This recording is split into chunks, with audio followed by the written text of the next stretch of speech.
Alright guys, what's going on? My name is Ethan, I am one half of DREAMA. We are a pop duo based in Reading from the UK, and unfortunately because of UK lockdown right now, Alex can't be with me here, so you got me today. I'm going to look through what we do in general for most of our songs in DREAMA, and for session today I'm also going to look into the mixing session of how I went about producing and mixing a couple of the details in Your Type, our latest single. So I guess to kind of preface this video, in general, most of the production that me and Alex do is done from home. We tend to record vocals in studio. For this song, Your Type, I'm going to look into today, for example, we went into the studio in SAE Oxford, where we both went to university, managed to get the opportunity to use a U87 there, going through a SSL AWS 900 desk, just using the preamps straight from the desk. And as you can hear from what that is, basically we had the opportunity to use that for free, so we might as well, rather than using whatever we had at home. But aside from that, all the production is done from home. I use Studio One as my DAW, just because it's always what I've used and it fits my workflow, so there's no reason really to use anything else, in my opinion, for what I'm doing. So I guess I just want to say initially, for most of the tracks that we write in DREAMA, me and Alex both agree that it's a lot easier to write if you actually make songs about things you've experienced firsthand, rather than trying to write about fantasies and ideas of other, like, things based on other songs and stuff like that. We tried to do that for a while, but it just wasn't working. It was making us take way too long to write songs, and so eventually we just said, okay, let's just write about stuff we know. So for Your Type, at the time, it was mid-November, I believe. We were in lockdown. I might be wrong about that, but I seem to remember us being in lockdown. For some reason, I couldn't meet up with Alex, basically, to write. So I said, I'm going to write this song. There's no point dragging it out. I'm just going to try and get it done myself. So Your Type is essentially about me being hard to get, basically. When I first met my girlfriend, I wasn't doing it intentionally, but yeah, it was something to write about. So I essentially started out for that track with just the verse melody, I think, which is just Friday evening, we're at a local cafe dreaming. Pretty simple, but I knew straight off the bat it was higher tempo than most of the stuff that we make. So I was like, okay, something a little bit different, something a little bit more energetic, which is cool. And I had a bit of an idea for the production. So I tend to work in a bit of a hybrid workflow where I write on the guitar, just because we came from, like, me and Alex both came from bands and things like that, so that's kind of how we learned to write before I started producing. But nowadays I do like to also write to a kind of fleshed out production. So I started making a bit of the instrumental for it at the same time. I instantly knew, at the time I was listening to a lot of Holly Humberstone, a lot of Melodrama by Lord, so I was kind of looking in that direction instrumentally, which is definitely what influenced the synth in the bridge, which I'll look at later. But initially I kind of had a drum sound that I wanted. So I went for this kind of old school drum machine 909 sounding kit. The snare especially, which is just, it's using just a preset on, it's not even a, well, it is a sampled synth, but it's not even a sample pack that I have. It's just a preset kit on Presence, which is a sample based instrument on Studio One, and kind of made this kit.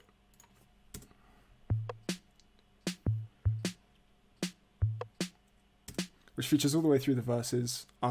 It's pretty dry. Well, it's very dry. There's a tiny little bit of reverb on the snare, but that's purely for space, really. It's not kind of perceivable reverb. And again, I had quite a high tempo, so I went from there, and we added in these keys. Because I wrote it on guitar, but I wasn't really feeling guitar in the verses. I wanted it to be a bit more electronic, a little bit more, almost 8-bit.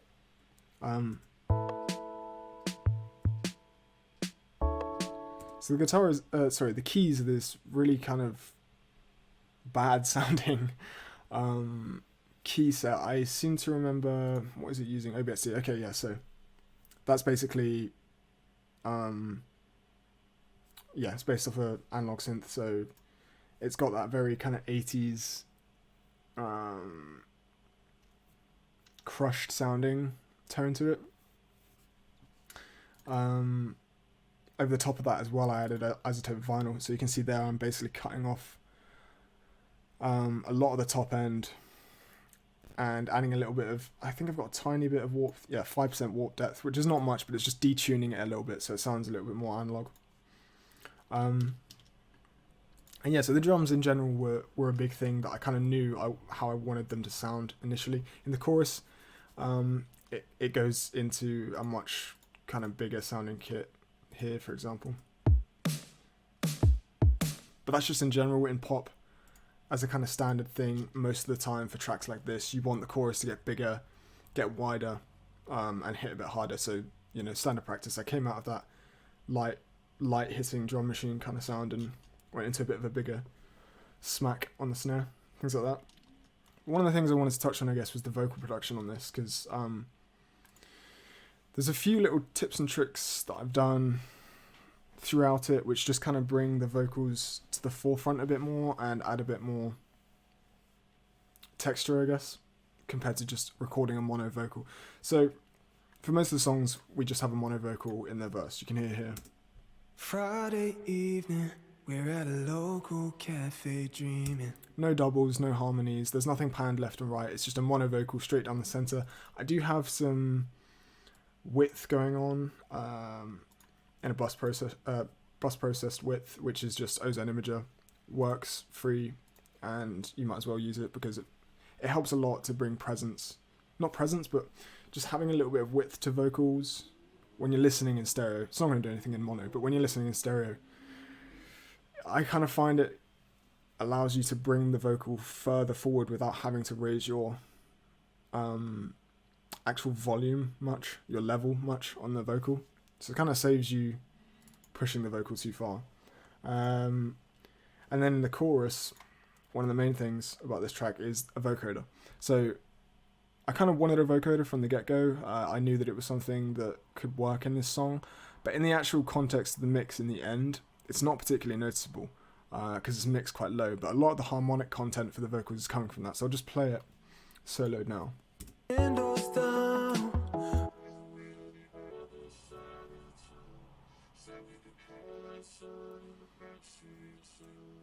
Which, when you layer with the lead vocal in the chorus, obviously creates this. Tell me if you wanna take me home tonight.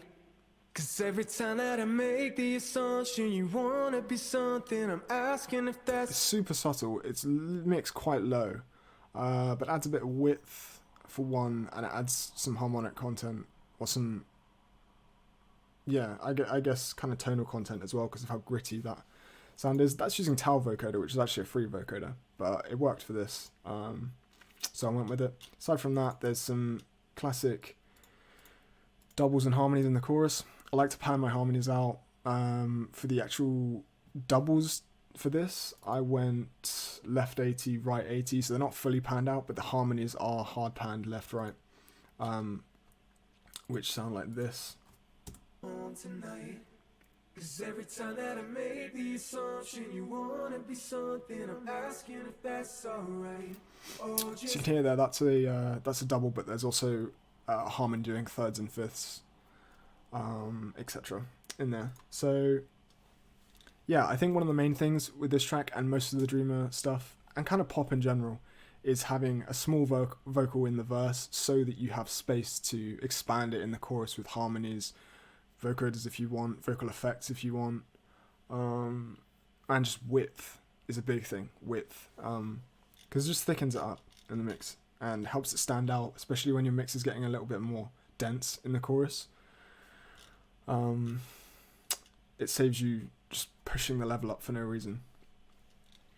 So aside from that, kind of our favorite, well, my favorite sound, I guess, in this song is the synth in the bridge, which I said I was going to mention. So I had the idea basically to just do a synth solo in the bridge. It's not really a solo in the end. In the final product, it turned out to just basically be a riff. And for that, it's just simply a saw wave based synth essentially, using my tie again. Default comes with Studio One, works, so why not use it? Layered with a lower octave made in OBXD. So that sounds like this.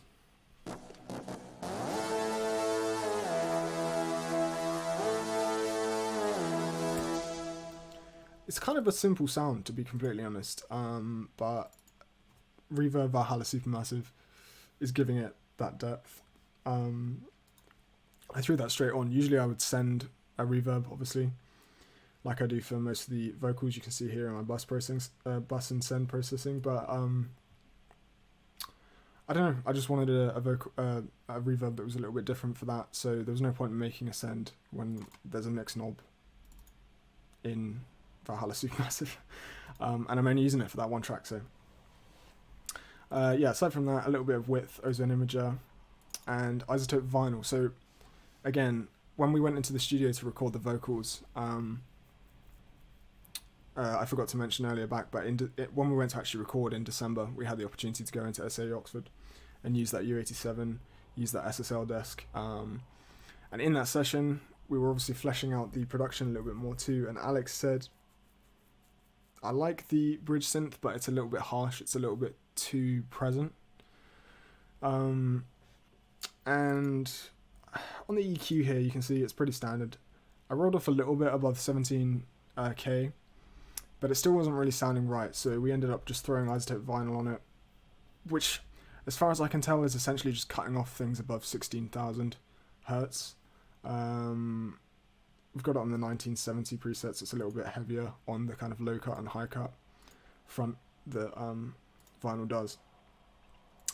But yeah, and then we obviously added this second synth, which is basically just a lower octave of it, just to give it a little bit more thickness, because without it, it's a bit too high, a bit too harsh. It's not really like thick enough, so we added this.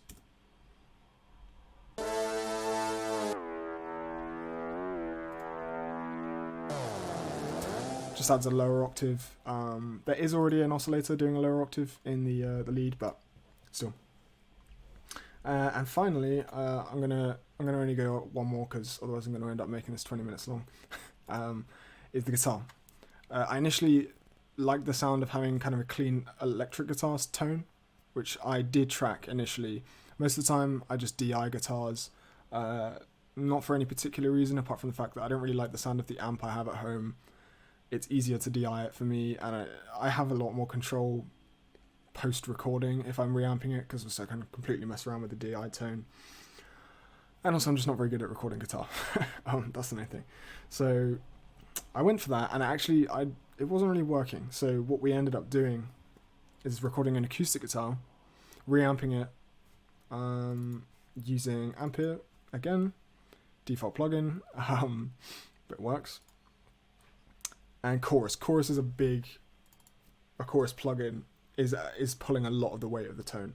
I'll play it here with everything.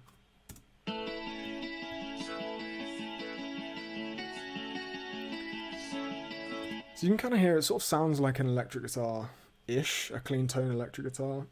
But if you take the chorus off, you can instantly tell.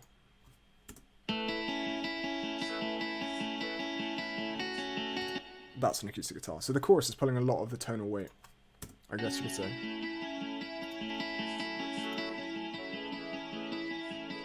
It's also just pushing it back in the mix a little bit and adding a bit of width. I didn't want it to be super present. So in general, for most of the tracks that most of the instruments that we use, I like to try and take them away from their raw sound. I like the sound of an acoustic guitar, but in this song, I didn't really want an actual acoustic sound. So using that chorus, it's a simple effect and super common, everyone uses chorus. But in this context, it completely changed the tone in a way that we liked, and it just kind of fit the aesthetic of the track a little bit more than just an acoustic guitar. So yeah, that kind of worked out in our favour in the end. Alright, cool. So that's sort of it from me today. As I say, I was trying to keep this short-ish because I tend to ramble, and there's no point going into like super deep detail on this track today, which is a bit of an overview of some of the stuff we do behind the scenes, some of the production techniques we use. So yeah, thank you for watching. Thank you to Session for this opportunity to show a little bit of what we do. And if you haven't yet, listen to Your Type by us, DREAMA. It's on Spotify, it's on Apple Music, it's on YouTube. The music video just came out 2 weeks ago, or a week ago. So check that out if you haven't. Also, if you're interested in seeing a little bit more of what we do behind the scenes, me and Alex are thinking of, 1, putting up a TikTok series soon on some of the production we do, and 2, doing some streaming on Twitch. So I'm sure our socials will be linked in the description of this video.